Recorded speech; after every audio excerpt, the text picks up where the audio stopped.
आदरणीय प्राचार्य महोदय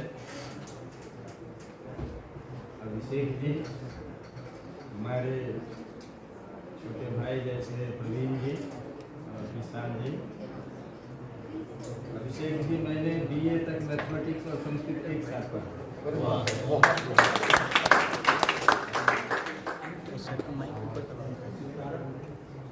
तो इसलिए कुछ बातें तो जरूर होगी कि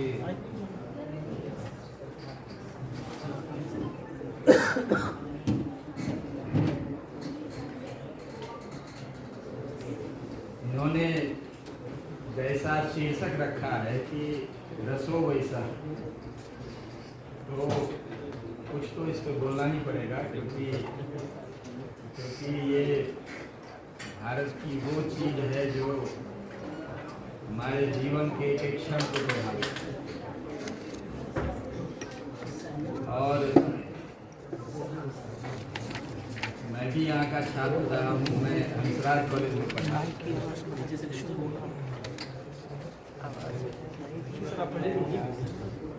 बुजुर्ग आदमी से कितना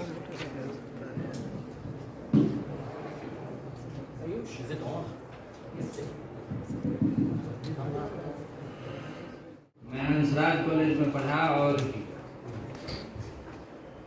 सब जगह आना जाना तो होता ही था, तो हम सभी जानते हैं। और फिर संस्कृत विभाग दिल्ली विश्वविद्यालय से ही MPhil PhD की थी, पढ़ाना JNU में। तो मेरा जो विद्यार्थी का जीवन है वो यहीं का है और शिक्षक का जीवन वहाँ का है। तो आप सबको देख करके मुझे भी वो समय याद आता है कि 8 से 9 बजे क्लास करने आते थे और ऐसे ही चलता था। दूसरी बात है कि ये जो कॉलेज है, यहाँ के जो कैंपस कॉलेज है, देश के बच्चों के लिए ड्रीम है। और आप वहाँ पढ़ रहे हैं और हमारे बहुत सारे जो शिक्षक हैं वो पढ़ा रहे हैं, तो ये अपने आप में गौरव की बात है। तो यहाँ की जो एक्टिविटीज़ हैं उसमें जो अभी एनुअल मैगजीन कमेटी है या बहुत सारी कमिटीज होती हैं, उसमें स्टूडेंट्स इन्वॉल्व होते हैं और उससे उनकी पर्सनैलिटी जो डेवलप होती है वो उनके जीवन का आधार बन जाती है। तो जैसे अभी अभिषेक जी बता रहे थे कि जो जीवन में शब्द का इतना महत्व है कि आप उसको यदि ठीक से प्रस्तुत कर पाते हैं तो आपका व्यक्तित्व एक अलग तरह का हो जाता है। भारत में तो शुरू से ही इसको बहुत महत्व दिया गया। आप सभी जानते हैं कि पाणिनि जैसे यहाँ स्कॉलर हुए जिन्होंने ऐसा टेक्स्ट लिखा जो दुनिया में आज भी ये माना जाता है कि ऐसा जीनियस पॉसिबल नहीं है कि एक व्यक्ति पेड़ के नीचे बैठ करके, छोटे से कमरे में बैठ करके, और पूरा जो भारत है उसकी जितनी भाषाएं हैं उसको बेस में रख के और एक ऐसा टेक्स्ट लिख दिया जो आज भी, अब तो कंप्यूटर साइंस के थ्रू लिंग्विस्टिक्स का बहुत कुछ होता है, लेकिन आज भी उस स्टैंडर्ड पे नहीं पहुंच पाया। आप समझें कि कैसे व्यक्ति थे वो। दुनिया के जितने लिंग्विस्ट हैं एक ऐसा नहीं है कि पाणिनि को नहीं जानते। तो एक ये भी हमें गर्व होना चाहिए कि हम उस ट्रेडिशन को बिलोंग करते हैं जिस ट्रेडिशन ने दुनिया का सबसे पहला टेक्स्ट बनाया जो लैंग्वेज को सिस्टमेटाइज किया। तो एक ये भी बात है। और जब हम व्याकरण की बात करते हैं तो व्याकरण हमें क्या सिखाता है? व्याकरण सिखाता है कि हम शब्द को कैसे बनाएं। पहली बात तो वो शब्द आए। कोई भी अच्छा कम्युनिकेशन तभी हो सकता है जब आपको शब्दों पे नियंत्रण हो। और भारत में वो ट्रेडिशन है कि हम शब्द बना सकते हैं, हम शब्द क्रिएट कर सकते हैं। ये टूल हमें पाणिनि सिखाते हैं। तो पहला जो सिस्टम है लैंग्वेज का, थोड़ा आप लोगों को थोड़ा सा इस पर ध्यान दें तो आप में जो प्रतिभा है, आप जहाँ तक पहुँचे हैं उसको आगे बढ़ाने में और बहुत अधिक आपको सहायता मिलेगी। तो थोड़ा जो पाणिनियन सिस्टम है उसको थोड़ा सा समझना चाहिए, जिससे कि शब्द को क्रिएट कैसे किया जाए और शब्द को अपने अनुसार कैसे क्रिएट किया जाए, ये आपको स्किल सिखाता है। दूसरा जो अभी बताया कि एक तो है वर्ड फॉर्मेशन, और फिर वर्ड को सिस्टमैटिक रूप से रखना, जिसको आप वाक्य कहते हैं, सेंटेंस कहते हैं। तो सेंटेंस का स्ट्रक्चर कैसे, ये भी एक बहुत बड़ा इंपॉर्टेंट फैक्टर है कि हम सेंटेंस को स्ट्रक्चर कैसे करते हैं। और यदि हमने सेंटेंस का ठीक से स्ट्रक्चर करना सीख लिया और उस स्ट्रक्चर के पीछे की फिलॉसफी को सीख लिया, आप ये समझें कि आप एक छोटा सा वाक्य बोलते हैं, उसमें एक एक शब्द की अपनी फिलॉसफी है। एक शब्द का मीनिंग कितना होता है, एक होता है, दो होता है या कई होता है, उसमें से कौन सा मीनिंग किस कॉन्टेक्स्ट में अप्लाई किया जाएगा, वो उसको समझना और उसको इस तरह से प्रेजेंट करना जिससे आप लोग कहते हैं शब्दों की जादुई दुनिया, तो उसमें जादू आ जाए। जैसे अभी अभिषेक जी ने भी बताया, लेकिन एक जो बाणभट्ट हैं, वो संस्कृत में यहाँ लोग पढ़ते हैं सुखनासोपदेश, उनका छोटा सा टेक्स्ट है। तो बाणभट्ट जब वो थोड़ा लगा कि अब मेरा शरीर ज़्यादा दिन नहीं है, तो उन्होंने अपने स्टूडेंट्स को बोला कि आप अपनी बात रखो। एक पेड़ है सामने, सूखा सा पेड़ है, अपनी बात रखो, इसको कैसे प्रस्तुत करो। एक ने कहा कि शुष्क वृक्ष तिष्ठति अग्रे, एक सूखा पेड़ है जो सामने है, ऐसे प्रस्तुत करेंगे। तो दूसरा जो था उसको बोला आप बताओ। तो उन्होंने कहा कि नीरस तरुरी बिलसति फूलता, एक नीरस वृक्ष है जो आगे में हंस रहा है। तो ये जो शब्दों की जादुई दुनिया है, आप जिस भाषा में भी, उस भाषा में वर्ड के मीनिंग्स क्या है, उस वर्ड का स्ट्रक्चर कैसे किया जाए, और तीसरी चीज जो है कि उसको लॉजिकली कैसे प्रेजेंट किया। ये तीन चीजें बता रहा हूँ। भारत में ये तीन नॉलेज सिस्टम है। अभी इंडियन नॉलेज सिस्टम की कितनी बात हो रही है, भारत सरकार शिक्षा मंत्रालय से ये सारे प्रकल्प चल रहे हैं। तो आप समझें कि ये नॉलेज सिस्टम जो है वो कैसे इसको हम समझ सकते हैं। तो भाषा के क्षेत्र में एक है जो आपको वर्ड फॉर्मेशन कराना सिखाता है, दूसरा जो है वर्ड को सेंटेंस में कैसे स्ट्रक्चर करें, एक सेंटेंस का दूसरे सेंटेंस से रिलेशन कैसे बने, और उसमें कौन प्राइमरी सेंटेंस है, कौन सेकेंडरी सेंटेंस है, इस तरह से पूरे टेक्स्ट का जो सेंटेंस है उसका रिलेशन कैसे बने, और फिर पूरे टेक्स्ट का एक मीनिंग कैसे। आपको जैसे सारांश हम बोलते हैं, लिखो, आप पूरी बुक पढ़ लेते हैं, कहते हैं इसका सारांश लिखो। तो सारांश का क्या मतलब है, पूरे टेक्स्ट का इंटेंशन क्या है, पूरा टेक्स्ट जो है वो कहना क्या चाह रहा है। तो अपने ट्रेडिशन में एक सिद्धांत है, एक वाक्यता का सिद्धांत। एक वाक्यता का whole text is a single sentence, एक ही सेंटेंस। और आपने यदि उसको समझ लिया कि पहले सेंटेंस से लेकर अंत तक का जो लास्ट सेंटेंस है उसके बीच का रिलेशन क्या है, और सभी सेंटेंसेस को मिला के एक मीनिंग कैसे आता है, तो आप सबसे अच्छा सारांश लिखेंगे। आपको कोई इंटरव्यू में बोल दे कि आपने जो अपना काम आप जो कर रहे हैं उसको आप ब्रीफली प्रेजेंट करें, तो आप यदि इस टेक्निक को समझते हैं तो आप बहुत इफेक्टिवली आप इस चीज को ला सकते हैं। भारत में इसको जैसे व्याकरण है ना, पाणिनि, ये एक व्याकरण की परंपरा, एक जिसको आप ग्रामेटिकल ट्रेडिशन कहते हैं, ठीक है। एक ये है जो वर्ड फॉर्मेशन सिखाता है, दूसरा है कि वर्ड का स्ट्रक्चर कैसे हो, कैसे दूसरे वर्ड से रिलेट करे, और सेंटेंस बने, सेंटेंस का दूसरे सेंटेंस से कैसे रिलेशन बने, ये जो टेक्सचुअल अंडरस्टैंडिंग है और टेक्सचुअल इंटरप्रिटेशन है, इसको कहते हैं, जो यूरोप में अभी कहते हैं हार्मेनेटिक्स। हार्मेनेटिक्स का मतलब ही है कि आप टेक्स्ट को कैसे इंटरप्रेट कर सकते हैं। तो भारत में इसको कहते हैं मीमांसा।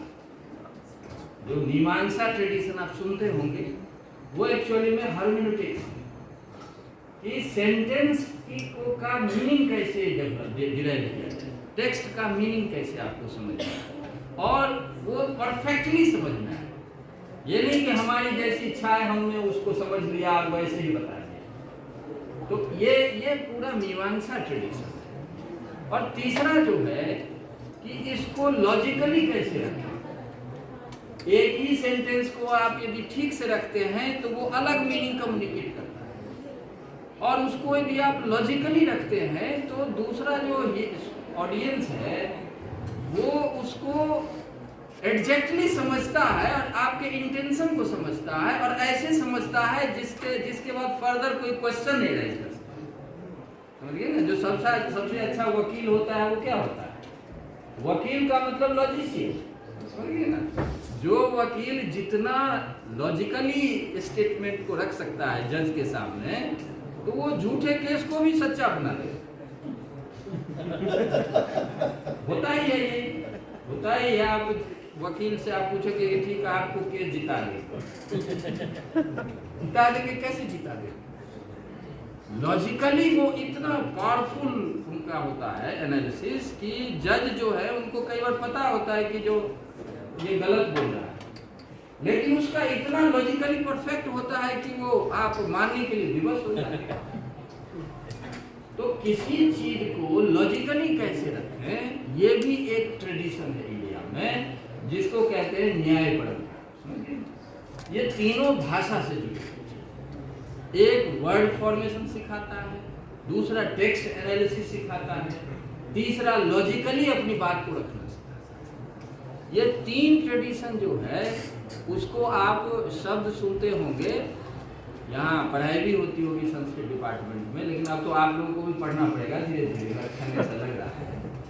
इसको कहते हैं पद वाक्य प्रमाणक।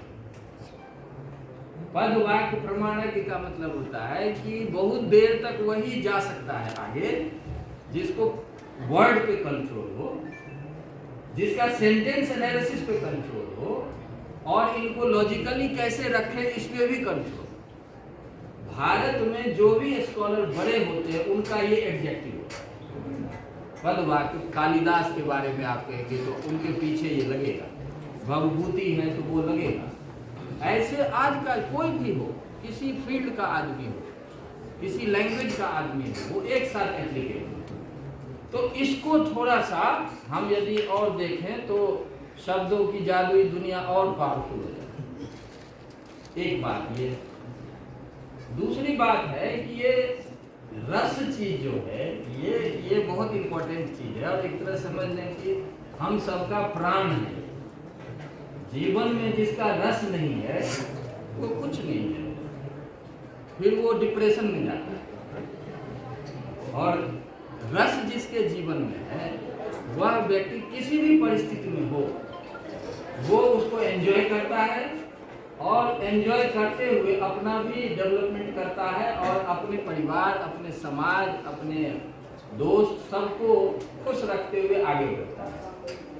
तो ये रस, आप कैसी सब्जी बनी है उसमें आप यदि प्रॉपर रेशियो में सारे मसाले डालते हैं तो उसका रस अलग होता है, और उसमें यदि थोड़ा रेशियो जो है इधर उधर हो जाए तो उसका रस बिगड़ जाता है। तो हम घर के खाने से क्या सीखते हैं कि प्रॉपर जो रेशियो है हर एक चीज, यदि रेशियो प्रॉपर मेंटेन करना सीख गया तो आप बड़े आप हो जाएंगे। एक जो शेफ है उसकी सैलरी 10-10 लाख होती है, 20-20 लाख होती है पर मंथ। क्यों? रस पे कमांड है।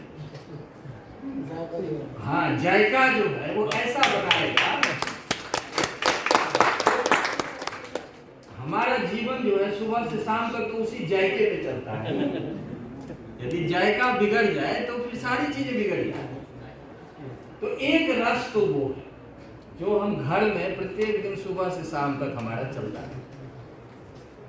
दूसरा रस जो है वो हमारे जो दूसरे सिस्टम है नॉलेज के, उसमें कहते हैं जो ये प्रॉपर्टी है किसी भी चीज की प्रॉपर्टी होती है। तो जैसे हमारे 5 सेंसेस है, सेंस ऑर्गन है, तो 5 सेंस ऑर्गन है, तो जिह्वा जो है हमारा टंग जो है उसका एरिया ही रस है। एक तो खाना बनाना, एक तो जायका तैयार करना, और उस जायके को समझने वाला क्या है। तो एक हमारा सेंस ऑर्गन, उसको जिह्वा कहते हैं, उसका नेचर ही टेस्ट को समझना। तो वो उसकी प्रॉपर्टी जो होती है उसको भी रस कहते हैं। ठीक है, तो एक ये दूसरा एस्पेक्ट रस का है, इसका अलग एनालिसिस है पूरा। तीसरा एस्पेक्ट जो है, जो आपके शब्दों की जादुई दुनिया है, जो शब्द का रस है। शब्द का रस क्या है कि कोई भी चीज कैसी भी हो उसको इस तरह से प्रस्तुत करना कि दूसरे का मन झंकृत हो जाए, ये शब्दों का रस है। और शब्दों के रस के बारे में बहुत बड़ी परंपरा भारत में है। मैं एशियन पोइटिक्स पे काम कर रहा था, तो उस समय देखा था कि पूरे एशिया में आप भरतनाट्य शास्त्र के पैरेलल में एक भी टेक्स्ट नहीं ढूंढ सकते। आपका जो ट्रेडिशन है इसका रस शास्त्र का, पूरे एशिया में मैंने सर्वे करवाया, आपको तब लगेगा कि भारत का क्या नॉलेज ट्रेडिशन है। और वेस्ट में भी देखें तो केवल ग्रीस में आपको मिलेगा, अदरवाइज तो इन दोनों का ही इमिटेशन है पूरी दुनिया। इतनी बारीकी से शब्द के द्वारा रस कैसे प्रस्तुत किया जाता है, इतनी बारीकी से कोई समझ ही नहीं सका। तो ये जो रस की परंपरा है, ये भी एक अलग तरह की चीज है जो हमें प्रतिदिन हमारा उससे संबंध बनता है। और उसको यदि हम ठीक से समझ लें तो खुद भी आप जो अच्छी चीज है उसको पढ़ के आप खुश रहेंगे, और उसके बाद आप जो चीज बोलेंगे तो वो दूसरे को खुश करेंगे। जीवन में सबका लक्ष्य क्या है, आप 1 मिनट के लिए सोचें। कोई जीव हो, मनुष्य तो अभी अभिषेक जी कुछ कह रहे थे, मैं थोड़ा उनसे बहुत सहमत नहीं था इस विषय पे कि सर्वाइवल ऑफ द फिटेस्ट। यहाँ भारत की का वो चिंतन नहीं है survival of the fittest. Survival of the fittest जो है वो उसका चिंतन है जो ह्यूमन सेंट्रिक अंडरस्टैंडिंग लेके चलता है, एंथ्रोपोसेंट्रिक अंडरस्टैंडिंग लेके चलता है। जो कार्टेशियन फिलॉसफी है वेस्टर्न का, या जो वहाँ की सोच है कि ह्यूमन सेंटर में, ह्यूमन सेंटर में है तो सब कुछ ह्यूमन बीइंग के लिए, तो ह्यूमन अपने को सबसे आगे रखने के लिए बाकी सबको कंट्रोल करना चाहता है। तो ये एक वेस्टर्न व्यू है। भारत हमेशा नेचर सेंट्रिक है। नेचर सेंट्रिक का मतलब है कि प्रकृति को हम माता मानते हैं, और प्रकृति की जितनी चीजें हैं उन सबको हम उतना ही महत्वपूर्ण मानते हैं जितना अपने को मानते हैं। तो इसलिए जहां नेचर सेंट्रिक व्यू है, उस नेचर सेंट्रिक व्यू में सब इक्वली इंपॉर्टेंट है।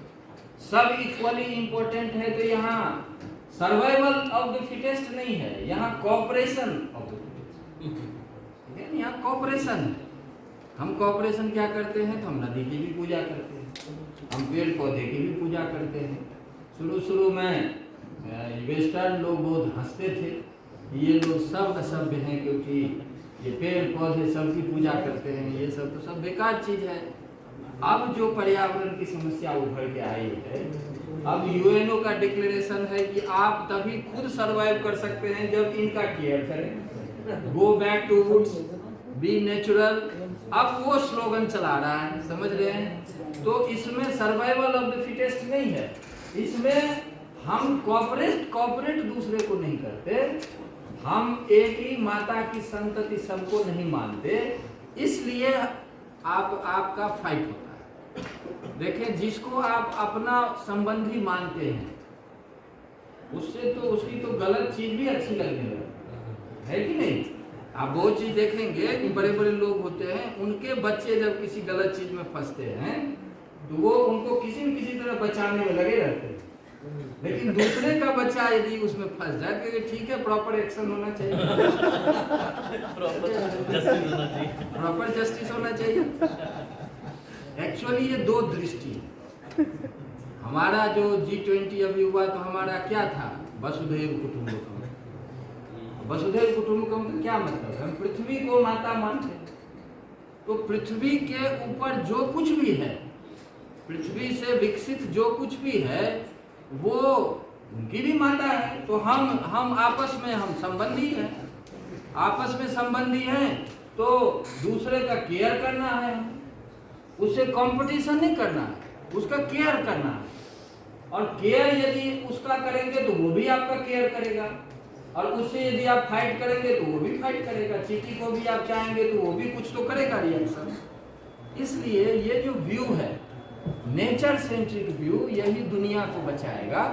और इसी को लेकर हमारे जो लीडरशिप हैं वो दुनिया में ये बात रख रहे हैं और उस हिसाब से हमारे देश को आगे भी बढ़ा रहे हैं। हमारा कमिटमेंट भी है कि 2070 तक हम कार्बन फ्री कर देंगे, कार्बन फ्री कर देंगे, क्योंकि हम प्राकृतिक शक्ति पर निर्भर करेंगे और उसमें सूर्य प्रधान है।